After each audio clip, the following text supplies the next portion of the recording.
Salam Kamir, kekaguman ilahi mengarah pada iman dan rahmat. Saudara-saudari yang terkasih, saya seorang militer. Coba lihat army sebagai angkatan darat. Siap, gerak. Lencang depan, gerak. Lencang kanan, gerak. Jalan. Tuh, pat. Nah, kalau saya seorang kapten, maka ketika saya ketemu dengan mayor atau letkol atau kolonel, saya harus bilang siap. Tapi kalau saya seorang kapten, saya ketemu dengan kopral, sersan, letnan, mereka ketemu saya siap. Itu jelas urutannya ya. Kalau di militer, mana yang lebih tinggi, dia yang selalu diutamakan, dihormati. Dan mana yang lebih rendah, harus melayani. Dalam militer seperti itu. Yang lebih rendah walaupun usianya tua tapi pangkatnya itu rendah, maka dia tetap kalau ketemu komandannya siap dan itu sudah tradisi di militer, tidak bisa diubah-ubah lagi. Maka kalau Anda tua tetapi pangkatnya kopral atau sersan berhadapan dengan kapten atau mayor atau letkol bahkan jenderal, maka Anda semua harus siap. Laksanakan. Tidak ada perintah yang disangkal atau yang dieyeli, yang kemudian orang mendebat. Tidak ada debat-debatan dalam militer. Stratanya jelas, maka semuanya itu menjadi gampang untuk digerakkan. Kalau masih nego, masih melawan, bagaimana mungkin suatu pasukan digerakkan untuk melawan musuh atau bahaya-bahaya yang mengancam negara. Saudara-saudari yang terkasih, begitu juga Injil hari ini. Dari Injil Markus hari ini membicarakan tentang Yesus dalam kaitannya dengan Daud atau David. Kita tahu bahwa orang Yahudi itu mempercayai Mesias sebagai keturunan Daud. Mereka yakin bahwa Mesias itu akan lahir dari terah Daud, maka Daud itu tinggi posisinya sebagai bapa bangsa. Ahli-ahli Taurat dan juga Farisi percaya bahwa Mesias itu adalah keturunan Daud, dia anak Daud.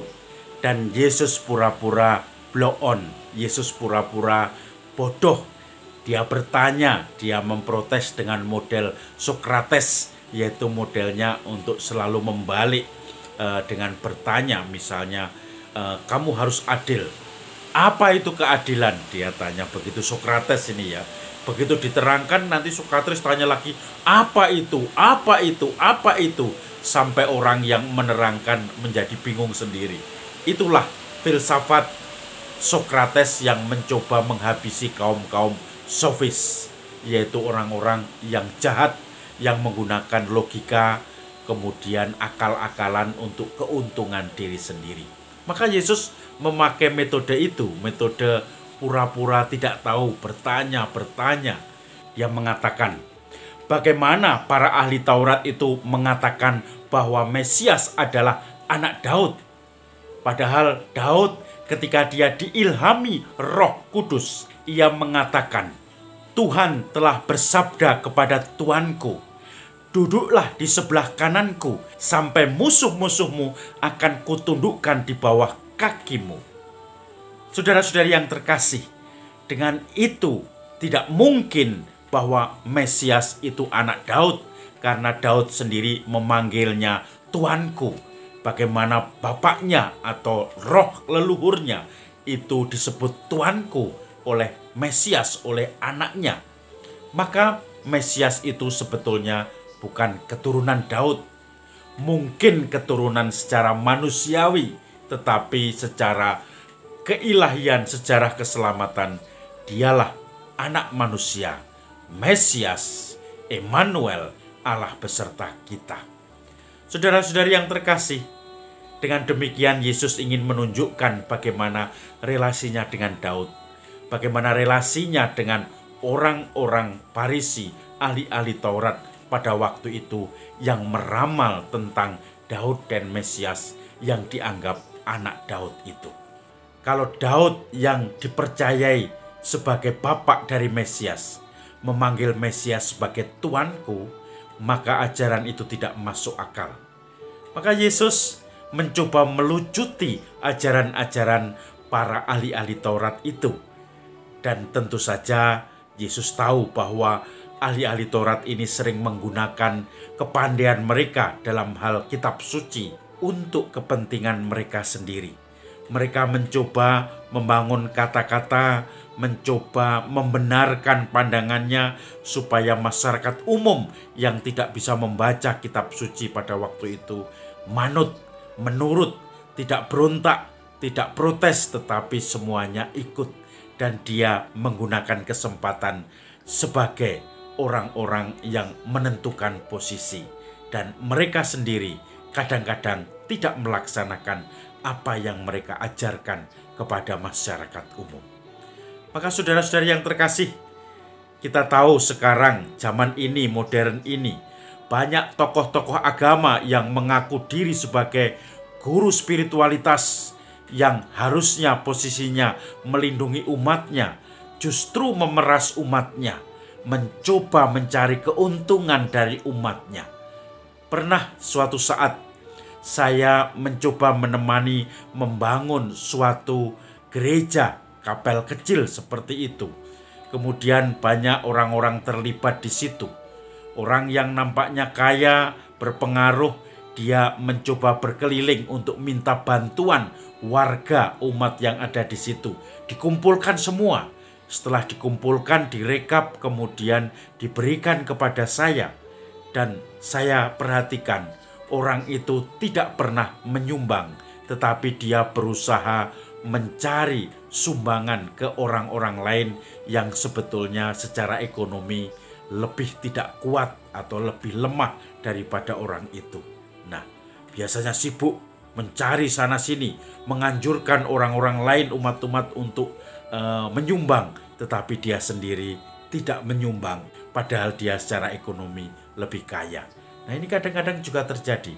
Atau kita juga bisa mengkritisi, kalau ada pimpinan agama lebih kaya dari kebanyakan umat, maka tentu saja pimpinan agama ini juga perlu dipertanyakan. Dengan persepuluhan, orang yang miskin dituntut persepuluhan terus, tetapi kemudian orang yang menikmati persepuluhan yang harusnya untuk pelayanan dipakai untuk sendiri. Umatnya naik sepeda atau naik motor, mungkin Mio, motor bebek, tetapi pimpinan agamanya naik BMW, naik mobil yang mewah. Kemudian juga kadang-kadang tidak mau mengantar kalau ditumpangi mobilnya. Padahal itu dibelikan oleh umat. Fasilitas yang banyak, kemudian juga akhirnya menjadi lebih kaya dari umat, bahkan umatnya semakin menderita, sementara pimpinannya semakin kaya. Ini suatu sistem yang keliru yang harus dikoreksi. Karena seperti orang-orang Farisi dan orang-orang ahli kitab itu yang mencoba mencari keuntungan untuk diri sendiri dengan memeras masyarakat umum, umat yang pada waktu itu patuh dengan aturan-aturan yang mereka ciptakan.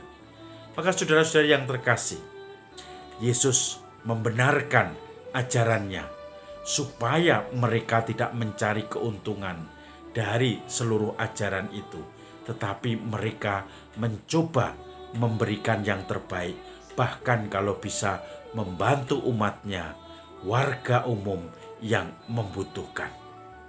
Semoga kita semua diberkati untuk saling berbagi, tidak menggunakan ajaran agama untuk kepentingan sendiri, tetapi untuk kepentingan semakin banyak orang. Salam Kamir, kekaguman ilahi mengarah pada iman dan rahmat. Siap!